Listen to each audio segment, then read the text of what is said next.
श्री गणेशाय नमः। आज हम सुनने जा रहे हैं पूर्णिमा व्रत कथा अथवा श्री सत्यनारायण व्रत कथा। तो सबसे पहले हम भगवान विष्णु जी की स्तुति करते हैं। शांतकारं भुजगशयनं पद्मनाभं सुरेशं विश्वाधारं गगनसदृशं मेघवर्णं शुभांगं लक्ष्मीकान्तं कमलनयनं योगीभिर्ध्यानगम्यं वंदे विष्णुं भवभयहरं सर्वलोकैकनाथम्। तो अब हम पहला अध्याय प्रारंभ करते हैं। एक समय नैमिषारण्य तीर्थ में शैनकादि 88,000 ऋषियों ने श्री सूत जी से पूछा, हे प्रभु, इस कलयुग में वेद विद्या रहित मनुष्यों को प्रभु भक्ति किस प्रकार मिलेगी तथा उनका उद्धार कैसे होगा। इसलिए हे मुनि, कोई ऐसा तप कहिए जिससे थोड़े समय में पुण्य प्राप्त होवे तथा मनवांछित फल मिले। वह कथा सुनने की हमारी इच्छा है। सर्वशास्त्र ज्ञाता श्री सूत जी बोले, हे वैष्णवों में पूज्य, आप सबने प्राणियों के हित की बात पूछी है। अब मैं उस श्रेष्ठ व्रत को आप लोगों से कहूँगा जिस व्रत को नारद जी ने लक्ष्मी नारायण जी से पूछा था और लक्ष्मीपति ने मुनि श्रेष्ठ नारद जी से कहा था। सो ध्यान से सुनो। एक समय योगीराज नारद जी दूसरों के हित की इच्छा से अनेक लोकों में घूमते हुए मृत्यु लोक में आ पहुँचे। यहाँ अनेक योनियों में जन्मे हुए प्राय सभी मनुष्यों को अपने कर्मों द्वारा अनेकों दुखों से पीड़ित देखकर सोचा, किस यत्न के करने से निश्चय ही प्राणियों के दुखों का नाश हो सकेगा। ऐसा मन में सोचकर विष्णु लोक को गए।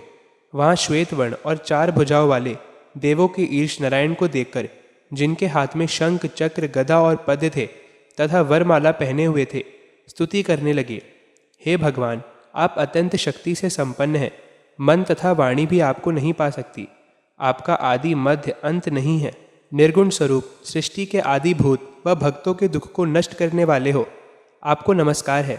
नारद जी से इस प्रकार की स्तुति सुनकर भगवान विष्णु जी बोले, हे मुनिश्रेष्ठ, आपके मन में क्या है? आपका किस काम के लिए आगमन हुआ है? निसंकोच कहो। तब नारद मुनि बोले, मृत्यु लोक में सब मनुष्य जो अनेक योनियों में पैदा हुए हैं, अपने अपने कर्मों के द्वारा अनेक प्रकार के दुख से दुखी हो रहे हैं।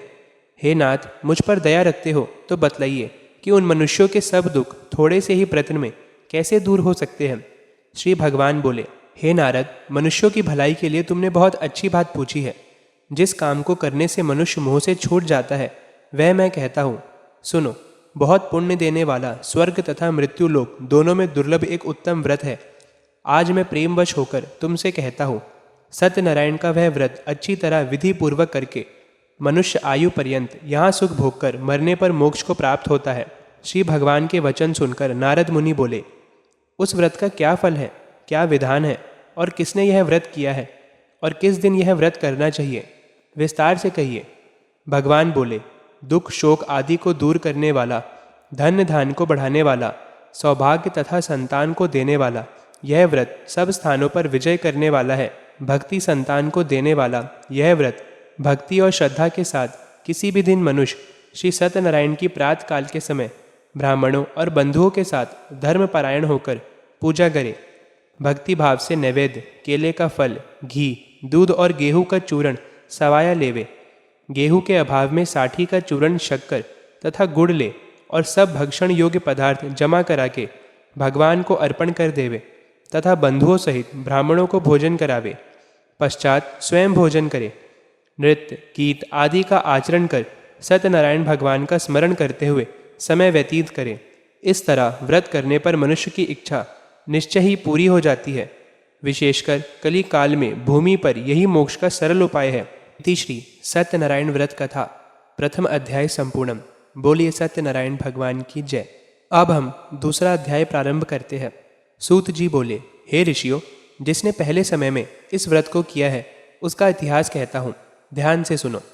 सुंदर काशीपुरी नगरी में एक अत्यंत निर्धन ब्राह्मण रहता था। वह भूख और प्यास से बेचैन हुआ नित्य पृथ्वी पर घूमता था। ब्राह्मणों से प्रेम करने वाले भगवान ने ब्राह्मण को दुखी देखकर बूढ़े ब्राह्मण का रूप धर उसके पास जा आदर के साथ पूछा, हे विप्र, नित्य दुखी हुआ पृथ्वी पर क्यों घूमता है? हे श्रेष्ठ ब्राह्मण, यह सब मुझसे कहो, मैं सुनना चाहता हूँ। ब्राह्मण बोला, मैं निर्धन ब्राह्मण हूँ, भिक्षा के लिए पृथ्वी पर फिरता हूँ। हे भगवान, यदि आप इसका उपाय जानते हो तो कृपा कर कहो। वृद्ध ब्राह्मण बोले, सत्यनारायण भगवान मन वंचित फल देने वाले हैं। इसलिए हे ब्राह्मण, तू उनका पूजन कर, जिसके करने से मनुष्य सब दुखों से मुक्त होता है। ब्राह्मण को व्रत का सारा विधान बतलाकर बूढ़े ब्राह्मण का रूप धारण करने वाले सत्यनारायण भगवान अंतर्ध्यान हो गए। जिस व्रत को वृद्ध ब्राह्मण ने बतलाया है, मैं उसको करूँगा, यह निश्चय करने पर उसे रात में नींद भी नहीं आई। वह सवेरे उठ सत्यनारायण भगवान के व्रत का निश्चय कर भिक्षा के लिए चला। उसको भिक्षा में बहुत धन मिला, जिससे बंधु बांधवों के साथ उसने सत्यनारायण भगवान का व्रत किया। इसके करने से वह ब्राह्मण सब दुखों से छूटकर अनेक प्रकार की संपत्तियों से युक्त हुआ। उस समय से वह ब्राह्मण हर मास व्रत करने लगा। इस तरह सत्यनारायण भगवान के व्रत को जो करेगा वह मनुष्य सब दुखों से छूट जाएगा। इस तरह नारद जी से भगवान नारायण का कहा हुआ यह व्रत मैंने तुमसे कहा। हे विप्रो, मैं अब और क्या कहूँ। ऋषि बोले, हे मुनीश्वर, संसार में इस ब्राह्मण से सुनकर किस किसने इस व्रत को किया, हम यह सब सुनना चाहते हैं। इसके लिए हमारे मन में श्रद्धा है। सूत जी बोले, हे मुनियो, जिसने इस व्रत को किया है वह सब सुनो। एक समय एक ब्राह्मण धन और ऐश्वर्य के अनुसार बंधु बांधवों के साथ व्रत करने को तैयार हुआ। उसी समय एक लकड़ी बेचने वाला बूढ़ा आदमी आया और बाहर लकड़ियों को रखकर ब्राह्मण के मकान में गया। प्यास से दुखी लकड़हारा उनको व्रत करते देखकर ब्राह्मण को नमस्कार कर कहने लगा कि आप यह क्या कर रहे हैं और इसके करने से क्या फल मिलता है, कृपा करके मुझसे कहो। ब्राह्मण ने कहा, सब मनोकामनाओं को पूरा करने वाला यह सत्यनारायण भगवान का व्रत है। इसकी ही कृपा से मेरे यहाँ धन्य धान आदि की वृद्धि हुई है। ब्राह्मण से इस व्रत के बारे में जानकर लकड़हारा बहुत प्रसन्न हुआ। चरणामृत ले और प्रसाद खाने के बाद अपने घर को गया। लकड़हारे ने अपने मन में इस प्रकार संकल्प किया कि आज नगर में लकड़ी बेचने से जो धन मिलेगा उसी से सत्यनारायण देव का उत्तम व्रत करूंगा। यह मन में विचार कर वह बूढ़ा आदमी लकड़ियां अपने सिर पर रखकर जिस नगर में धनवान लोग रहते थे वह ऐसे सुंदर नगर में गया।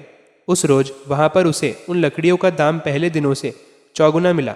तब वह बूढ़ा लकड़हारा दाम ले और अति प्रसन्न होकर पक्के केले की फूली, शक्कर, घी, दूध, दही और गेहूं का आटा इत्यादि सत्यनारायण भगवान के व्रत की कुल सामग्रियों को लेकर अपने घर गया। फिर उसने अपने भाइयों को बुलाकर विधि के साथ भगवान जी का पूजन और व्रत किया। उस व्रत के प्रभाव से वह बूढ़ा लकड़हारा धन, पुत्र आदि से युक्त हुआ और संसार के समस्त सुख भोगकर वैकुंठ को चला गया। इति श्री सत्यनारायण व्रत कथा द्वितीय अध्याय संपूर्णम। बोलिए सत्यनारायण भगवान की जय। अब हम तीसरा अध्याय प्रारंभ करते हैं। सूत जी बोले, हे श्रेष्ठ मुनियों, अब आगे की कथा कहता हूँ, सुनो। पहले समय में उल्लामुख नामक का एक बुद्धिमान राजा था। वह सत्यवक्ता और जितेंद्र था। प्रतिदिन देव स्थानों पर जाता तथा गरीबों को धन देकर उनके कष्ट को दूर करता था। उसकी पत्नी कमल के समान मुख वाली और सती साध्वी थी। भद्रशिला नदी के तट पर उन दोनों ने श्री सत्यनारायण का व्रत किया। उस समय में वहाँ एक साधु वैश्य आया। उसके पास व्यापार के लिए बहुत सा धन था। वह नाव को किनारे पर ठहराकर राजा के पास आ गया और राजा को व्रत करते हुए देखकर विनय के साथ पूछने लगा, हे राजन, भक्ति युक्त चित्त से यह आप क्या कर रहे हैं? मेरी सुनने की इच्छा है, सो आप यह मुझे बताइए। राजा बोला, हे साधु, अपने बांधवों के साथ पुत्र आदि की प्राप्ति के लिए यह महाशक्तिवान सत्यनारायण भगवान का व्रत व पूजन किया जा रहा है। राजा के वचन सुनकर साधु आदर से बोला, हे राजन, मुझसे इसका सब विधान कहो। मैं भी आपके कथन अनुसार इस व्रत को करूँगा। मेरी भी कोई संतान नहीं है और इससे निश्चय ही होगी। राजा से सब विधान सुन व्यापार से निवृत्त हो वह आनंद के साथ घर गया। साधु ने अपनी स्त्री से संतान देने वाले उस व्रत का समाचार सुनाया और कहा कि जब मेरे संतान होगी तब मैं इस व्रत को करूँगा। साधु ने ऐसे वचन अपनी स्त्री लीलावती से कहे। एक दिन उसकी स्त्री लीलावती पति के साथ आनंदित हो सांसारिक धर्म में प्रवृत्त होकर सत्यनारायण भगवान की कृपा से गर्भवती हो गई तथा 10वें महीने में उसके एक सुंदर कन्या का जन्म हुआ। दिनों दिन वह इस तरह बढ़ने लगी जैसे शुक्ल पक्ष का चंद्रमा बढ़ता है। कन्या का नाम कलावती रखा गया। तब लीलावती ने मीठे शब्दों से अपने पति से कहा कि जो आपने संकल्प किया था कि भगवान का व्रत करूंगा, अब आप उसे करिए। साधु बोला, हे प्रिय, इसके विवाह पर करूंगा। इस प्रकार अपनी पत्नी को आश्वासन दे वह नगर को गया। कलावती पितृगृह में वृद्धि को प्राप्त हो गई। साधु ने जब नगर में सखियों के साथ अपनी पुत्री को देखा तो तुरंत दूत बुलाकर कहा कि पुत्री के वास्ते कोई सुयोग्य वर देखकर लाओ। साधु की आज्ञा पाकर दूत कंचन नगर पहुंचा और वहां पर बड़ी खोज कर देखभाल कर लड़की के लिए सुयोग्य वणिक पुत्र को ले आया। उस सुयोग लड़के को देखकर साधु ने अपने बंधु बांधवों सहित प्रसन्नचित्त अपनी पुत्री का विवाह उसके साथ कर दिया, किंतु दुर्भाग्य से विवाह के समय भी उस व्रत को करना भूल गया। तब श्री भगवान क्रोधित हो गए और श्राप दिया कि तुम्हें दारुण दुख प्राप्त होगा। अपने कार्य में कुशल साधु बनिया जमाता सहित समुद्र के समीप स्थित रत्नपुर नगर में गया और वहां दोनों ससुर जमाई चंद्रकेतु राजा के उस नगर में व्यापार करने लगे। एक रोज भगवान सत्यनारायण की माया से प्रेरित कोई चोर राजा का धन चुराकर भागा जा रहा था, किंतु राजा के दूतों को आता देखकर चोर ने घबराकर भागते हुए राजा के धन को वहीं चुपचाप रख दिया जहां वो ससुर जमाई ठहरे हुए थे। जब दूतों ने उस साधु वैश्य के पास राजा के धन को रखा देखा तो वह दोनों को बांधकर ले गए और प्रसन्नता से दौड़ते हुए राजा के समीप जाकर बोले, यह दो चोर हम पकड़कर लाए हैं, कृपया आज्ञा दे। तब राजा की आज्ञा से उनको कठोर कारावास में डाल दिया और उनका सब धन छीन लिया। सत्यनारायण भगवान के श्राप द्वारा उनकी पत्नी भी घर पर बहुत दुखी हुई और घर पर जो धन रखा था चोर चुरा कर ले गए। शारीरिक व मानसिक पीड़ा तथा भूख प्यास से अति दुखित हो अन्न की चिंता में कलावती एक ब्राह्मण के घर गई। वहां उसने सत्यनारायण भगवान का व्रत होते देख फिर कथा सुनी तथा प्रसाद ग्रहण कर रात को घर आई। माता ने कलावती से कहा, हे पुत्री, अब तक कहाँ रही व तेरे मन में क्या है? कलावती बोली, हे माता, एक ब्राह्मण के घर श्री सत्यनारायण भगवान का व्रत देखा है। कन्या के वचन सुनकर लीलावती भगवान के पूजन की तैयारी करने लगी। लीलावती ने परिवार और बंधुओं सहित श्री सत्यनारायण भगवान का पूजन किया और वर मांगा कि मेरे पति और दामाद शीघ्र आ जावे। साथ ही प्रार्थना की कि हम सबका अपराध क्षमा करो। सत्यनारायण भगवान इस व्रत से संतुष्ट हो गए और राजा चंद्रकेतु को स्वप्न में दर्शन देकर कहा, हे राजन, दोनों वैश्यों को प्रात ही छोड़ दो और उनका सब धन जो तुमने ग्रहण किया है दे दो, नहीं तो मैं तेरा धन, राज्य, पुत्र आदि सब नष्ट कर दूंगा। राजा से ऐसे वचन कहकर भगवान अंतर्ध्यान हो गए। प्रातकाल राजा चंद्रकेतु ने सभा में अपना स्वप्न सुनाया। फिर दोनों वणिक पुत्रों को कैद से मुक्त कर सभा में बुलाया। दोनों ने आते ही राजा को नमस्कार किया। राजा मीठे वचनों से बोला, हे महानुभाव, भावी वश ऐसा कठिन दुख प्राप्त हुआ है, अब तुम्हें कोई भय नहीं है। ऐसा कहकर राजा ने उनको नए नए वस्त्र आभूषण पहनाए तथा उनका जितना धन लिया था उससे दुगना धन देकर आदर सहित विदा किया। दोनों वैश्य अपने घर को चल दिए। इति श्री सत्यनारायण व्रत कथा तृतीय अध्याय संपूर्णम। बोलिए सत्यनारायण भगवान की जय। अब हम चौथा अध्याय प्रारंभ करते हैं। सूत जी बोले, वैश्य ने मंगलाचार करके यात्रा आरंभ की और अपने नगर को चला। उनके थोड़ी दूर निकलने पर दंडी वेशधारी सत्यनारायण ने उनसे पूछा, हे साधु, तेरी नाव में क्या है? अभिमानी वणिक हंसता हुआ बोला, हे दंडी, आप क्यों पूछते हो? क्या धन लेने की इच्छा है? मेरे नाव में तो बेल और पत्ते भरे हैं।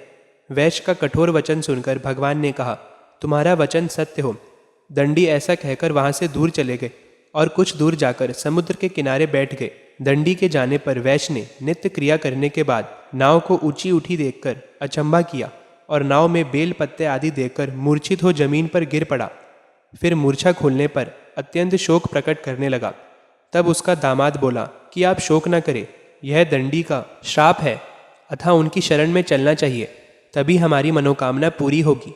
दामाद के वचन सुनकर साधु वणिक दंडी के पास पहुंचा और अत्यंत भक्ति भाव से नमस्कार करके बोला, हे भगवान, आपकी माया से मोहित ब्रह्मा आदि भी आपके रूप को नहीं जानते, तब मैं अज्ञानी कैसे जान सकता हूँ? आप प्रसन्न होइए, मैं सामर्थ्य के अनुसार आपकी पूजा करूँगा। मेरी रक्षा करो और पहले के समान नौका में धन भर दो। उसके भक्ति युक्त वचन सुनकर भगवान प्रसन्न हो उसकी इच्छा अनुसार वर देकर अंतर्ध्यान हो गए। तब उन्होंने नाव पर आकर देखा कि नाव धन से परिपूर्ण है। फिर वह भगवान सत्यनारायण का पूजन कर साथियों सहित अपने घर को चला। जब अपने नगर के निकट पहुंचा तब दूत को घर भेजा। दूत ने साधु के घर जा उसकी स्त्री को नमस्कार कर कहा कि साधु अपने दामाद सहित इस नगर के समीप आ गए हैं। ऐसा वचन सुन साधु की स्त्री ने बड़े हर्ष के साथ सत्यदेव का पूजन कर पुत्री से कहा, मैं अपने पति के दर्शन को जाती हूँ, तू कार्य पूर्ण कर शीघ्र आना। माता के ऐसे वचन सुनकर कलावती प्रसाद छोड़कर पति के पास गई। प्रसाद की अवज्ञा के कारण सत्यदेव ने रुष्ट हो उसके पति को नाव सहित पानी में डुबो दिया। कलावती अपने पति को ना देखकर रोती हुई जमीन पर गिर गई। इस तरह नौका को डूबा हुआ तथा कन्या को रोता देख साधु दुखित हो बोला, हे प्रभु, मुझसे या मेरे परिवार से जो भूल हुई हो उसे क्षमा करो। उसके दीन वचन सुनकर सत्यदेव प्रसन्न हो गए और आकाशवाणी हुई, हे साधु, तेरी कन्या मेरे प्रसाद को छोड़कर आई है, इसलिए उसका पति अदृश्य हुआ है। यदि वह घर जाकर प्रसाद खाकर लौटे तो इसे पति अवश्य मिलेगा। ऐसी आकाशवाणी सुनकर कलावती ने घर पहुंचकर प्रसाद खाया, फिर आकर पति के दर्शन किए। तत्पश्चात साधु ने बंधु बांधवों सहित सत्यदेव का विधि पूर्वक पूजन किया। उस दिन से वह प्रत्येक पूर्णिमा को सत्यनारायण भगवान का पूजन एवं कथा करने लगा। फिर इस लोक का सुख भोगकर अंत में स्वर्ग लोक को गया। इति श्री सत्यनारायण व्रत कथा चतुर्थ अध्याय संपूर्णम। बोलिए सत्यनारायण भगवान की जय। अब हम 5वां अध्याय प्रारंभ करते हैं। सूत जी बोले, हे ऋषियों, मैं और भी कथा कहता हूँ, सुनो। प्रजा पालन में लीन तुंगध्वज नाम का एक राजा था। उसने भी भगवान का प्रसाद त्याग कर बहुत दुख पाया। एक समय वन में जाकर वन पशुओं को मारकर बड़ के नीचे आया। वहां उसने ग्वालों को भक्ति भाव से बांधवों सहित सत्यनारायण जी का पूजन करते देखा। राजा देखकर भी अभिमानवश वहां नहीं गया और न नमस्कार ही किया। जब ग्वालों ने भगवान का प्रसाद उसके सामने रखा तो वह प्रसाद को त्याग कर अपनी सुंदर नगरी को चला। वहीं उसने अपना सब कुछ नष्ट पाया तो वह जान गया कि यह सब भगवान ने किया है। तब वह विश्वास कर ग्वालों के समीप गया और विधि पूर्वक पूजन का प्रसाद खाया तो सत्यदेव की कृपा से पहले जैसा था वैसा ही हो गया। फिर दीर्घ काल तक सुख भोग कर मरने पर स्वर्ग लोक को गया। जो मनुष्य इस परम दुर्लभ व्रत को करेगा, भगवान की कृपा से उसे धन्य धान की प्राप्ति होती है तथा सब मनोरथ पूर्ण होकर अंत में बैकुंठ धाम को जाता है। जिन्होंने पहले इस व्रत को किया, अब उनके दूसरे जन्म की कथा कहता हूँ। वृद्ध शतानंद ब्राह्मण ने सुदामा का जन्म लेकर मोक्ष को पाया। उल्लामुख नाम का राजा दशरथ जी होकर बैकुंठ को प्राप्त हुआ। साधु नाम के वैश्य ने मोर ध्वज बनकर अपने पुत्र को आरे से चीरकर मोक्ष को प्राप्त किया। महाराज तुंगध्वज ने स्वयंभू होकर भगवान में भक्ति युक्त कर्म कर मोक्ष प्राप्त किया। इति श्री सत्यनारायण व्रत कथायम संपूर्णम। बोलिए सत्यनारायण भगवान की जय।